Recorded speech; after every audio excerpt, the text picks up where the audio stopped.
Hello everyone, welcome to my channel Judiciary with Anusha.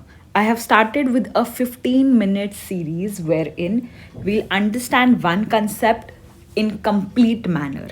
So in today's topic is cross decree.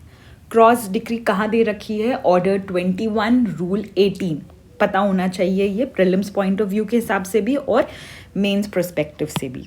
पहले हम इसका rule पढ़ते हैं और फिर इसका एक्सप्लेनेशन पढ़ेंगे. तो रूल 18 बेसिकली क्या कह रहा है कि execution in case of cross decree. तो सबसे पहले आपके दिमाग में क्वेश्चन आता है कि क्रॉस डिक्री क्या होती है. नाउ पहले इसको रीड करते हैं. Where application are made to a court. Applications मतलब दो, कोई प्यूरल है तो इसका मतलब एक से ज़्यादा एप्लीकेशन होगी. तो when the application are made to the court for the किस चीज़ के लिए? Execution of cross decrees in separate suit for the payment of two sums of money. मतलब क्रॉस डिक्री सिर्फ और सिर्फ पेमेंट ऑफ मनी के लिए हो सकती है.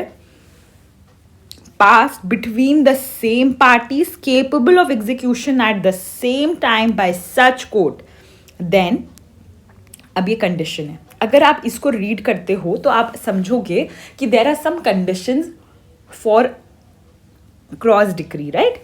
चलिए पहले हम पढ़ते क्रॉस डिक्री क्या होता है. तो अ क्रॉस डिक्री अराइज तब होती है जब दो पार्टीज ने ऑब्टेन कर रखा है decrees against each other, generally in separate suit. अगर इसको एग्जाम्पल से समझें तो mister A has decree against B और B has another decree against A. तो दो पार्टीज हैं, टू पार्टीज, सच दैट अगर एक डिक्री में एक पार्टी डिक्री होल्डर है तो दूसरी पार्टी जजमेंट डेटर है. दूसरे ही सूट में जो पार्टी जजमेंट डेटर थी वो अब डिक्री होल्डर हो गई है और जो डिक्री होल्डर थी वो जजमेंट डेटर हो गई है. I hope it is clear. A has a decree against B or B has another decree against A. Therefore, the same two parties become decree holder and judgment debtor against each other under different decree. For example, A has a decree against B for rupees 1 lakh. कि A के पास decree है कि उसको B से 1 lakh rupees लेने हैं. B के पास भी डिक्री है A के खिलाफ कि B को A से 60,000 रुपीज़ लेने हैं.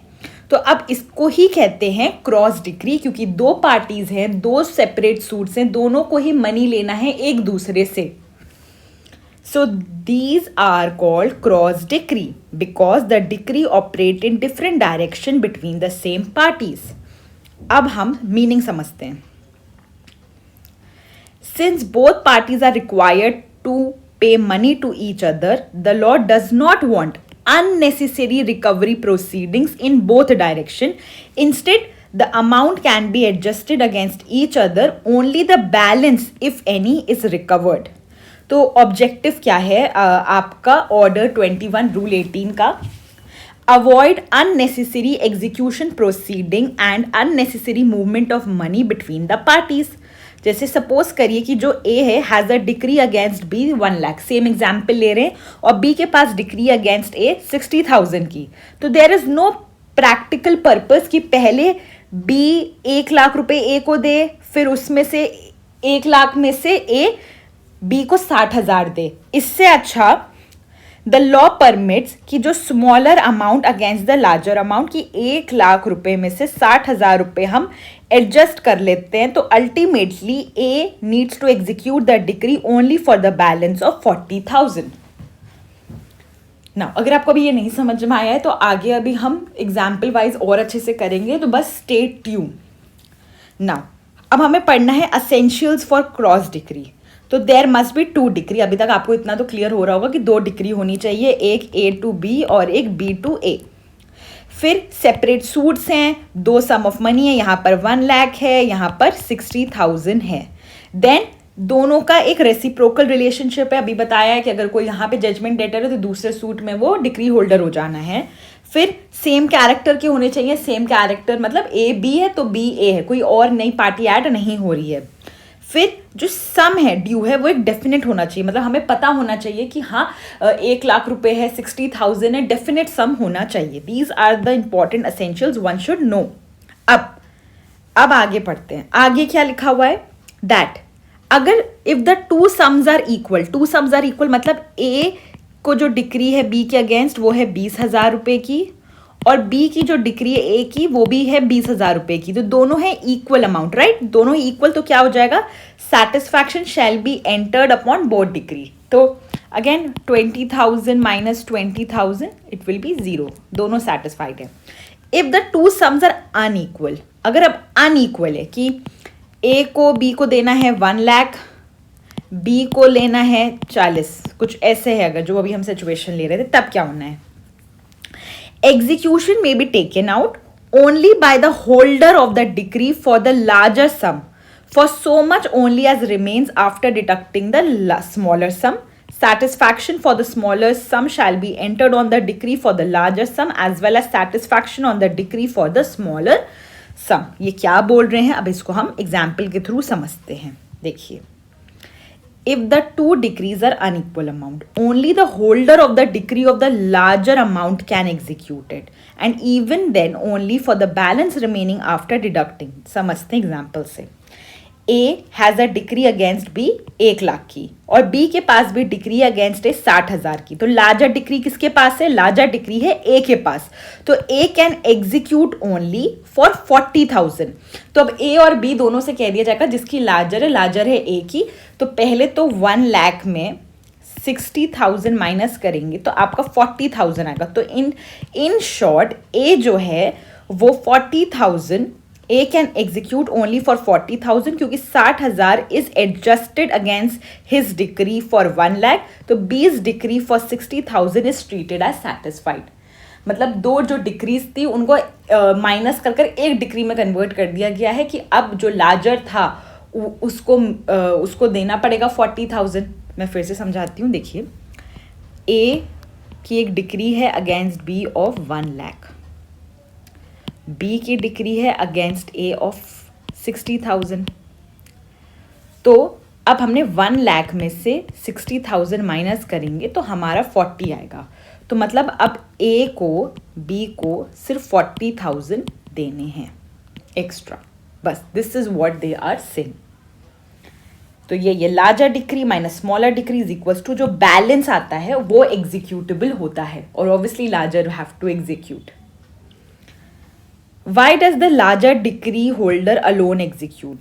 The reason is to prevent both parties from separately executing the decree against each other. If A were allowed to recover 1 lakh from B, B were simultaneously allowed to recover 60,000 from A, it will result in unnecessary proceeding and movement of money in opposite direction. सिर्फ इसी concept जो objective हमने पढ़ा था उसी objective पर ये चीज़ उन्होंने ईजी करके लिख दी है। अब This rule shall be deemed to apply where either party, कोई भी पार्टी A या B is an assignee of one of the decrees and as well as in respect of judgment debt due by the original assigner as in respect of the judgment debt due by the assignee himself। यहाँ पर अब concept अगर आप assignee समझ लेते हो तो ये आपको समझने में ज़्यादा दिक्कत नहीं होगी। तो who is an assignee? An assignee एक person होता है to whom the rights under the decree has been transferred by the original decree holder। जैसे A के पास था राइट कि वो B से 1 लाख रुपए ले सके, तो A ने ये जो राइट था ये C को ट्रांसफर कर दिया, तो C इस समय C को कहा जाएगा असाइनी। बस, this is what they have said. For example, A obtains a decree against B of 1 lakh. Subsequently, A transfer his right under that decree to C. Here A is known as the, ये देखिए, A को क्या deal किया जाएगा, A को deal किया जाएगा as original. ना अब Order 21 Rule 18 subclause 2 specifically provides the rule which also apply where either party is an assignee to one of the decree. Therefore, the fact that the decree has been transferred from the original decree holder, कि A को क्या कहा जाएगा, original decree holder, another person does not by itself prevent the application of this rule. कि अब original decree holder तो नहीं है, उसने अपने राइट ट्रांसफर कर दिए हैं, तो अब याला जो रूल था क्रॉस डिक्री का वो नहीं लगेगा। नहीं, ऐसा नहीं है, वो लगेगा। क्योंकि अब असाइनी आ गया है उसकी जगह, तो असाइनी के पास वो सेम राइट सेम पावर होगी जो एक ओरिजिनल डिक्री होल्डर के पास थी। तो जो मिस्टर ए के पास थी अब वो मिस्टर सी के पास है। So the provision also refers to judgment debts due by the original assigner as well as judgment debt due by the assignee himself. तो जो भी ओरिजिनल असाइनर को मिलने चाहिए थे 1,00,000 रुपए वो अब सी को मिलेंगे। Now, the expression same character is very important under Rule 18. It means that the parties must be occupying the same legal capacity or status in both suit.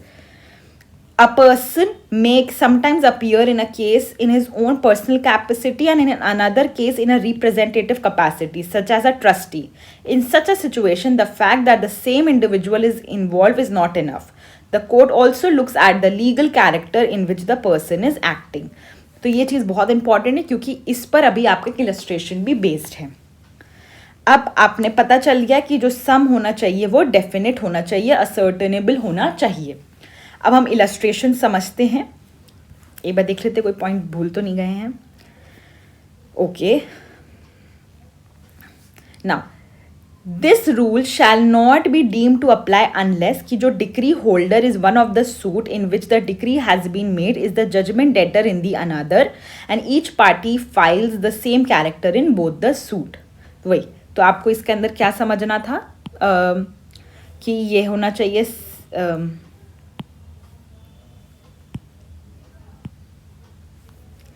same character in both the suit or the degree the sum due is definite। अब ये जो आता है ये fourth point, a holder the holder of a decree passed against several persons jointly and severally may treat it as a cross decree in relation to a decree passed against him singly in favor of one or more persons। तो आप इसको यूं mark कर सकते हैं, right, और has to be definite ये कर सकते हैं, यस। नाउ अब आप इसको रीड करिए तो आप खुद ही समझोगे। ये समझते हैं पहले लास्ट वाला ही।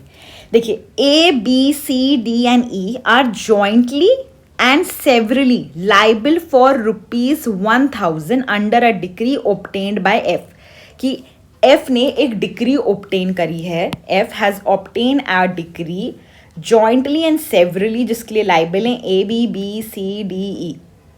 अब A obtains a decree, A obtain कर लेता है a decree for ₹1,000 against F singly और अप्लाई कर देता है for execution to a court in which the joint decree is being executed.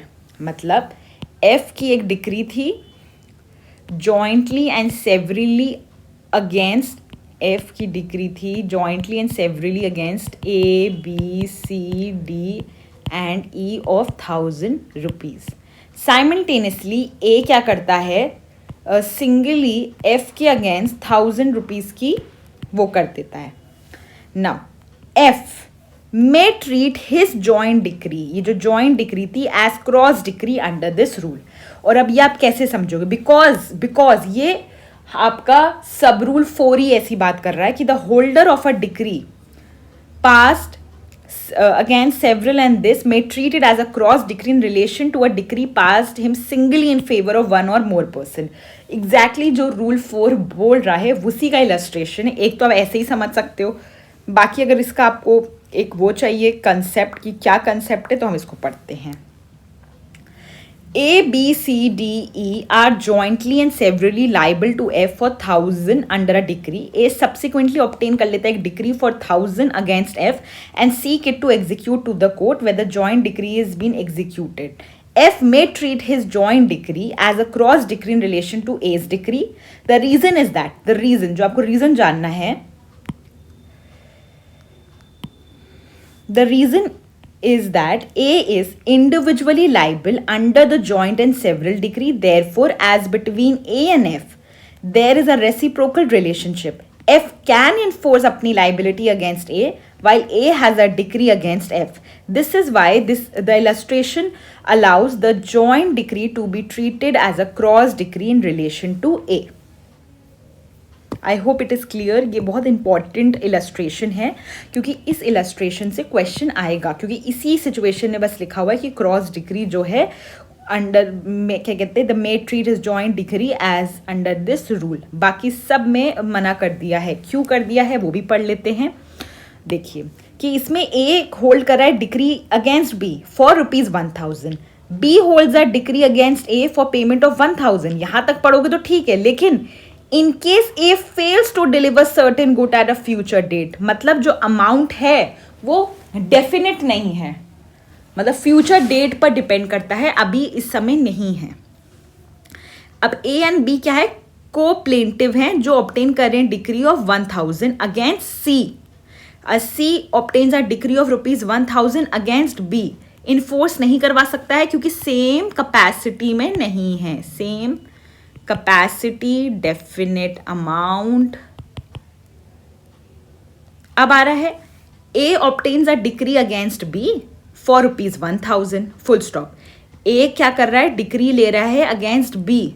अब सी जो एक ट्रस्टी है बी का, वो ऑब्टेन कर लेता है decree on behalf of B against C. तो इट इज लाइक ए पहले डिक्री ले रहा है बी के अगेंस्ट, फिर C who is a trustee of B वो ले रहा है ए। तो इसलिए नहीं कर सकता क्योंकि again different capacity. I hope आपको क्रॉस डिक्री का बिल्कुल अच्छे से कंसेप्ट क्लियर हो गया होगा। फिर एक रूल 19 आता है। रूल 19 बेसिकली बात कर रहा होता है क्रॉस क्लेम्स की।